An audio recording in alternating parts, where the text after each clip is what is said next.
India രാജ്യത്തെ standardise ചെയ്യുക, എല്ലാം ഒറ്റയിലേക്ക് ചുരുക്കുക, വൈവിധ്യങ്ങളെ ഏകത്വം എന്ന് പറയുന്ന ആശയത്തെ ഒറ്റ എന്ന് പറയുന്നൊരു ആശയം കൊണ്ട് മറികടക്കാനുള്ള നീക്കമാണോ BJP നടത്തുന്നത്?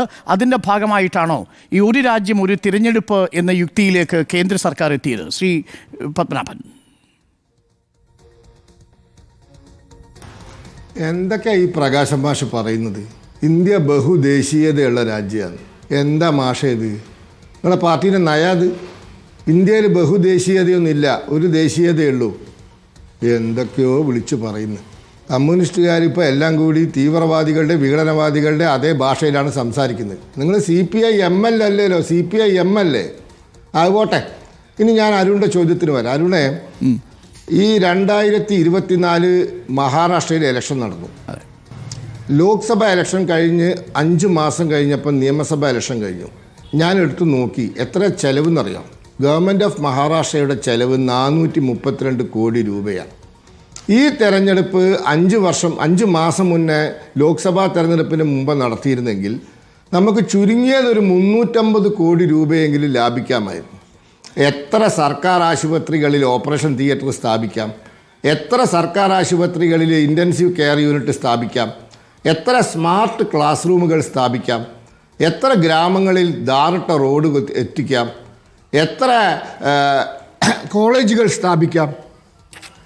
എത്ര പോളിടെക്നിക്കുകൾ സ്ഥാപിക്കാം? ഞാൻ പറഞ്ഞു വരുന്നത്, നമ്മൾ നാട്ടിലെ പ്രധാന പണി ഇലക്ഷനാണ്. എല്ലാ കൊല്ലവും 4ഉം 5ഉം സംസ്ഥാനങ്ങളിലെ ഇലക്ഷനാണ്.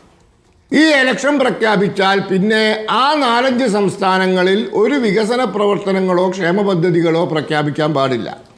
ഒരു കാര്യങ്ങളും ചെയ്യാൻ പാടില്ല. എന്താ? തെരഞ്ഞെടുപ്പ് പെരുമാറ്റച്ചട്ടം. ഇതുമൂലം സാധാരണക്കാരനുണ്ടാവുന്ന ബുദ്ധിമുട്ട്, നാടിൻ്റെ വികസനത്തിനുണ്ടാവുന്ന തടസ്സം.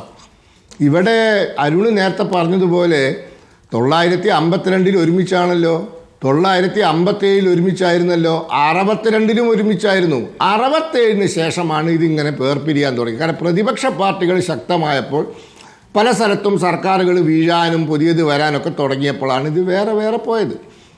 നമ്മുടെ നാടിന് എലക്ഷൻ അല്ല നമ്മുടെ യഥാർത്ഥ പ്രധാന തൊഴിൽ.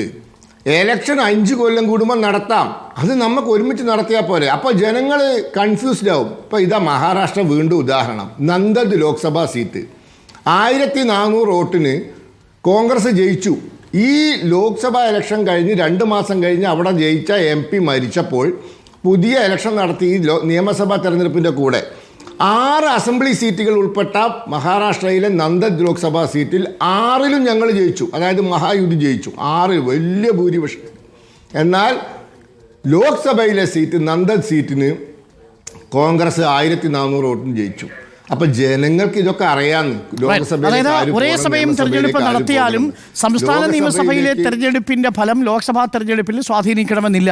അതുകൊണ്ട് പ്രതിപക്ഷത്തിന്റെ ആശങ്ക വേണ്ട എന്നാണ് ശ്രീ VP ശ്രീപത്മനാഭൻ പറയുന്നതായിട്ട് എനിക്ക് തോന്നുന്നത്. പക്ഷെ അപ്പോഴും ഒരു പ്രായോഗികമായ പ്രശ്നമില്ലേ? പല സംസ്ഥാനങ്ങളും ഇപ്പോൾ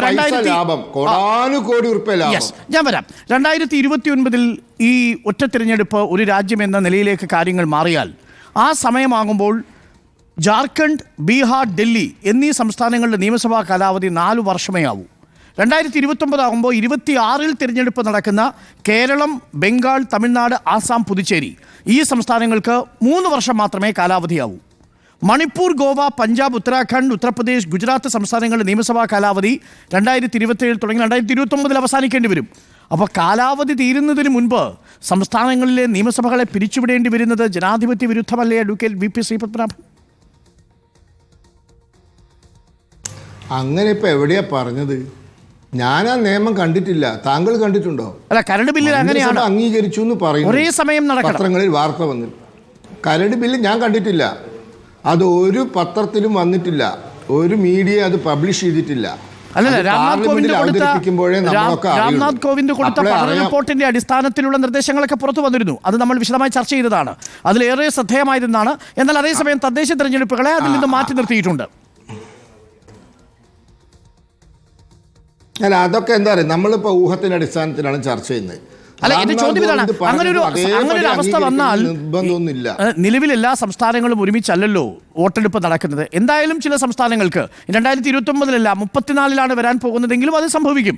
അങ്ങനെ സംഭവിക്കുമ്പോൾ അത് അവിടുത്തെ ജനങ്ങളുടെ ജനാധിപത്യ അവകാശത്തിന്മേലുള്ള കടന്നുകയറ്റമല്ലേ? അതാണ് ഒരു ചോദ്യം. രണ്ടാമത്തെ ഒരു പ്രസക്തമായ ചോദ്യമാണ്, പ്രായോഗികമായ ചോദ്യമാണ് അഡ്വക്കേറ്റ് VP ശ്രീപത്മനാഭൻ. ഇനി ഏതെങ്കിലും ഒരു കക്ഷി കൂറുമാറുന്നു എന്നിരിക്കട്ടെ, ഏതെങ്കിലും ഒരു പാർട്ടി പിന്തുണ പിൻവലിക്കുന്നു എന്നിരിക്കട്ടെ, സ്വാഭാവികമായും അവിടെ തെരഞ്ഞെടുപ്പ് നടക്കേണ്ടി വരില്ലേ?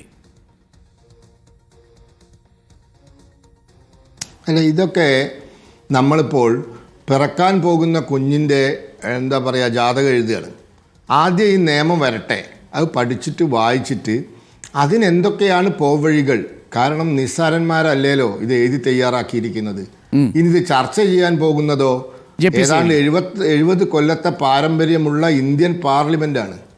അവര് യോഗ്യന്മാരായ ബുദ്ധിമാന്മാരായ ചർച്ച ചെയ്യട്ടെ എന്നതാണ് BJP നിലപാട്.